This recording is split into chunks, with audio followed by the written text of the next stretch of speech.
شاه اسماعیل شهید رحمت الله علیه ډیر لوی انسان تیر شوی دی، ډیر مجاهد تیر شوی دی. 6 غنټې کې به شاه اسماعیل شهید رحمت الله علیه قرآن حکیم ختمو. 6 غنټې کې علما په د هندوستان را پاسېدل چې قرآن ته په 6 غنټې کې ختمه. دا خو به ته دا حروف په صحیح طریقې سره نه ادا کې، داسې مه کوه. احادیثونه معلومیږي چې 3 ورځې کې قرآن حکیم ختمول پکار دي، ته 6 غنټې کې ختمه، هغه وی زه ختمولی شم. خیر علما را پاسېدل په چې داسې مه کوه. هغه وی ګوره زه ویم صحیح طریقې سره ویم، تلفظ هر څه صحیح طریقې سره. خیر د علماو هغه شک ختمو.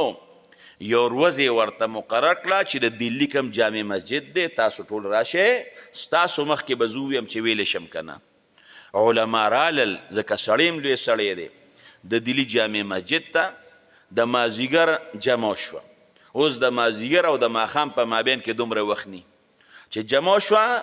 شیخ اسماعیل شهید ورته وایي چې چاته قرآن یاد یې غوږ کیری، چې چاته یاد نی قرآن راوالی، چې چاته یاد هغوی ورته غوږ کېښود، او چې چاته قرآن یاد نو هغوی قرآن ته کتل.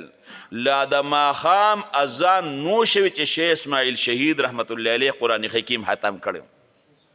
هغوی ورته وی تی کولی شي، بس دا بل څوک نشي کولی، دا ستا کرامت دی. توی الزمان توی المکان، دا ځان له مسله تی کولی شي. نو شاه داسې کنزلو پورې مې ته خبره کوله چې کم کس رسول الله مبارک ته کنزل کوي، د رسول الله مبارک سنتو ته سپک ګوري، سر به ورکوي.